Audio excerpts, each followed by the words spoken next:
we bind off stitches of a brioche fabric, we can use the regular bind-off method. You know, knit a stitch, purl a stitch, then pass one stitch over the other. And this will form an edge like this one.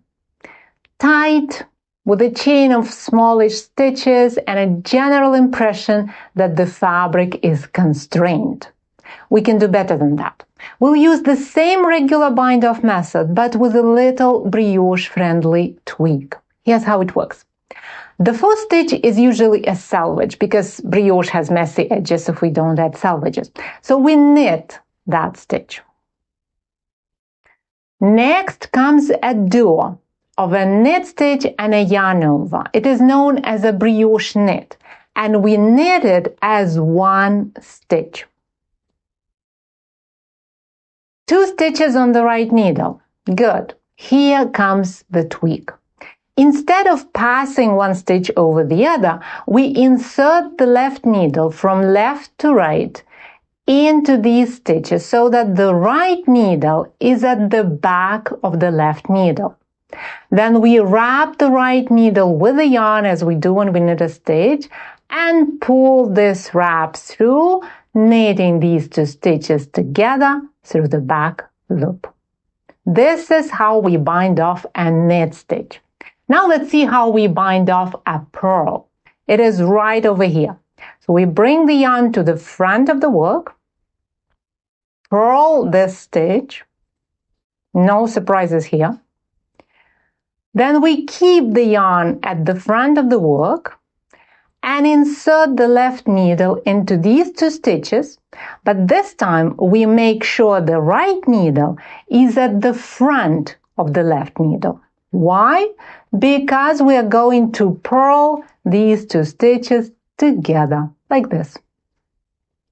And then we repeat the same steps, and it doesn't matter whether you hold yarn in your left hand or your right one.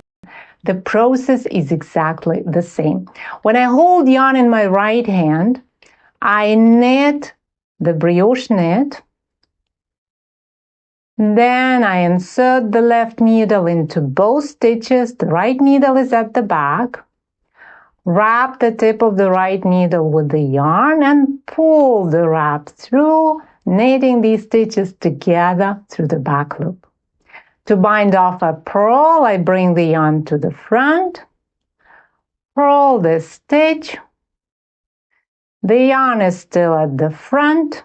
I insert the left needle into these 2 stitches. The right needle is at the front. Wrap, pull through, done. If the brioche pattern in your project is built so that the yarn overs accompany purl stitches and the knits are solo, then knit those solo knits and purl each brioche purl as one stitch. But remember to knit 2 stitches together through the back loop after you knit a stitch and purl 2 stitches together after you make a purl. So you knit, then knit 2 together, purl, and purl 2 together. And repeat until you bind off all brioche stitches.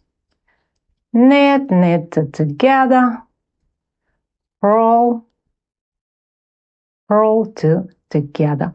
The last stitch is usually a selvage. We knit it and bind it off as usual by passing the second stitch on the right needle over the first one.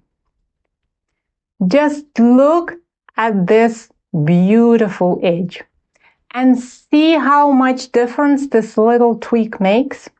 Instead of this tight, unsightly edge, we form a puffy, elastic edge that highlights the gorgeous texture of brioche. Such a small tweak, such a big difference. If you'd like to read and print step-by-step instructions that explain how this method works, go to the full tutorial. The link is in the video description.